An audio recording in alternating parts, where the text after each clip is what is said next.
E aí, meus amigos, tudo bem? Bem-vindos aí ao Portal do José. O canal está crescendo com a sua colaboração, meu amigo. É um prazer. Olha só, o propósito do nosso canal é trazer algum tipo de contraponto à enorme quantidade de vídeos que estão sendo postados na internet, onde você tem especialista de todos os assuntos.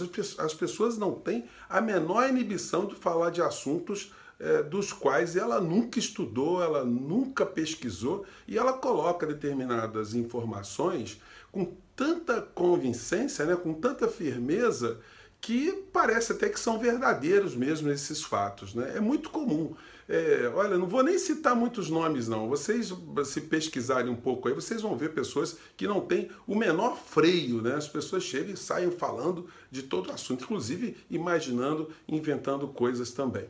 Mas quando eu falei de paranoia no vídeo passado, muita gente identificou o professor Olavo de Carvalho. Eu chamo de professor porque eu devo respeito a ele, é um senhor, já que ele professa uma série de ideias, uma série de pensamentos, ele trafega em determinados meios acadêmicos, né? Então eu devo a ele um respeito. Não é porque eu considero que ele sofra de algumas questões no campo da psiquiatria que ele vai deixar de merecer o nosso respeito. Agora, é necessário a gente poder fazer críticas, né, e fazer também o apontamento de algumas coisas que são inverdades nos fundamentos de pontos paranoicos dele que se alastraram mundo afora. Eu quero chamar a atenção que uma das características do paranoico é a megalomania, né? E também uma inclinação muito grande para considerar verdadeiros fatos que não aconteceram e que não eram possíveis. Eu vou chamar a atenção para vocês um pequeno detalhe. Analise só essa questão aqui.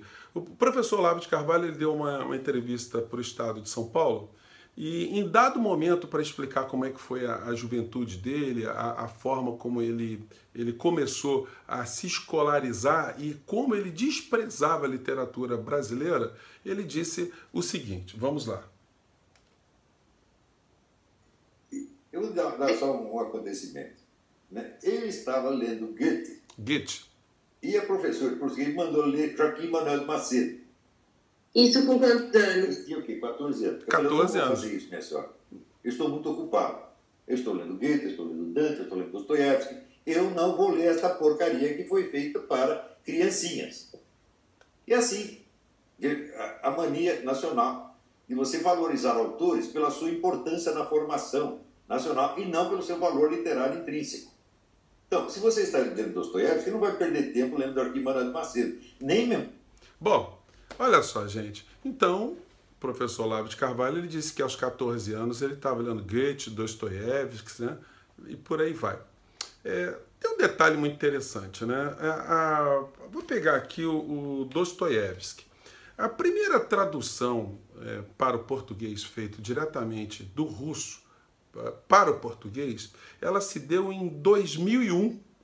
O professor Olavo de Carvalho, quando ele tinha 14 anos, ele estava no ano de 1962 ou 63. A primeira tradução em língua portuguesa de Dostoiévski, autorizada e direto do russo para o português, foi em 2001, feita pelo paraibano, o professor Paulo Bezerra.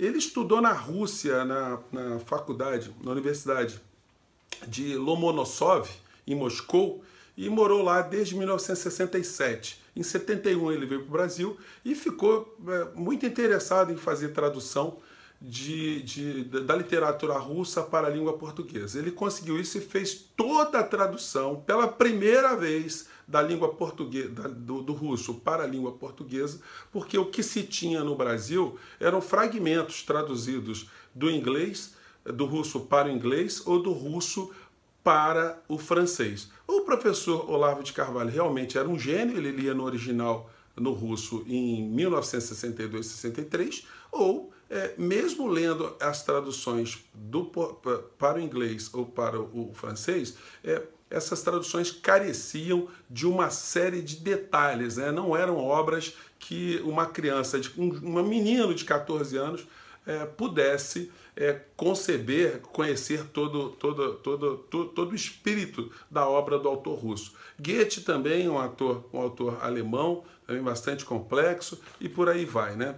Mas ele fala isso com uma firmeza tão grande que todo mundo acredita, ou seja, o cara é fera, né? O cara, 14 anos, lê isso aí, é um negócio impressionante. Mas o que acontece? Ele difundiu, e os seus seguidores preconizam isso o tempo todo. A gente viu agora no episódio da morte do neto do Lula, eu li comentários na internet do tipo: a imprensa esquerdista está querendo transformar o Lula em vítima mais uma vez. Gente, olha só, não existe imprensa esquerdista, pelo amor de Deus, onde vocês tiraram isso? O Hegel, eu fiz um curso com um professor chamado Roland Corbusier, que era um dos maiores especialistas em Hegel no mundo, né? Um filósofo, uma figura sensacional. Fiz 2 cursos com ele quando eu estava na UFRJ, na graduação do Direito. E o professor Roland Corbusier, ele dizia uma frase do Hegel que era sensacional. Ele dizia o seguinte: a informação gera a ação e a desinformação gera a conformação. Ou seja, gente, a gente só consegue agir no nosso plano individual, no plano pessoal, com as informações que a gente recebe no nosso cotidiano, as coisas simplórias. Olha, vai chover, eu levo o guarda-chuva. Se eu não tenho essa informação, eu vou me molhar, porque eu estou desguarnecido. Na vida social é assim também. Desde que se descobriu isso, essa ideia de Hegel, ela foi assimilada, todas as estruturas de poder no mundo, seja monarquia, ditadura, democracia, seja o que for, sempre necessita de um órgão de comunicação para lhe dar sustentação. No livro A Ilha, de Fernando de Moraes, tem um certo momento no livro que ele fala sobre Cuba.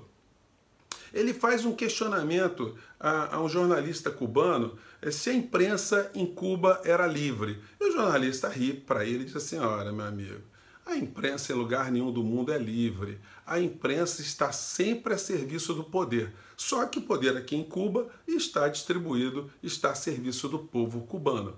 Ora, gente, aqui no Brasil, nos Estados Unidos, na França, na China, em qualquer lugar, na Rússia, os meios de comunicação, não é que eles são de direita ou são de esquerda, eles são o poder. Se o poder mudar e eles não estiverem em conflito com esse poder, certamente eles vão acabar fazendo um acordo lá na frente. Vejam que foi a relação do governo Lula, os governos do PT, Lula-Dilma, com a Rede Globo. Ora, você dizer que a Rede Globo é comunista, que é esquerdista, é demais, né? Roberto Marinho e seus filhos são uma das famílias mais ricas do planeta, que estão sempre figurando entre as famílias mais ricas na revista Forbes. A Bandeirantes é de um grupo também, de uma família muito rica, a família Saad. O SBT, da família do Silvio Santos, de propriedade do Silvio Santos. Ou será que Silvio Santos também é comunista? Humberto Saad também é comunista. E outra televisão poderosa, que é a Rede Record, que é uma televisão que é propriedade da Igreja do Reino Universal de Deus, lá ligada ao Bispo Macedo. Bispo Macedo também é comunista? Gente, pelo amor de Deus, não entrem nessa, né? Isso aí é demais. Não há base científica, não há base jurídica, não há base histórica, não há base lógica. Tudo bem que os meios de comunicação eles possam ter nos seus quadros profissionais que sejam das mais diferentes e diversas formações morais, filosóficas, religiosas, futebolísticas. Isso é comum, né? Mas a linha editorial e a forma que o jornal ou os meios de comunicação vão se comportar, isso é dado pelo dono. Os jornalistas eles têm liberdade para fazer as matérias e cobertura jornalista apenas nas coisas que não interferem nos interesses corporativos dos meios de comunicação. O jornalista ele consegue trafegar num espaço muito limitado dentro desses órgãos de comunicação. Quando se fala no Brasil, e o tempo todo a gente vê os discursos, né? Que não existe democracia sem imprensa livre, não existe Estado de Direito sem democracia livre. Tudo bem, só que é o seguinte, os meios de comunicação no Brasil, eles não exercitam uma liberdade de imprensa. Nós, no Brasil, nós não temos uma liberdade de imprensa no estrito senso. O que nós temos é a liberdade dos donos dos meios de comunicação. É assim, e isso está conectado com interesses supranacionais, né, interesses corporativos. Vamos lembrar que os meios de comunicação, em regra, são sempre empresas privadas que têm um compromisso fundamental com seus acionistas, com lucro. Ora, se determinado grupo econômico dá lucro para a emissora, ou se determinado governo proporciona que essa empresa tenha muitos dividendos, essa empresa vai ficar favorável. Eu deixo mais uma vez a frase para você. A informação gera a ação. A desinformação gera a conformação. Frase de Hegel, dita numa sala de aula pelo professor falecido, espetacular, Roland Corbusier, um dos maiores filósofos do Brasil. E para você, meus amigos conservadores, não fique triste. A crítica aqui não é com o fígado. A crítica aqui é lógica. O professor Olavo de Carvalho, ele tem um problema sério e vocês que o copiam, que estão com um probleminha muito sério também. Gente, até o próximo programa. Tchau!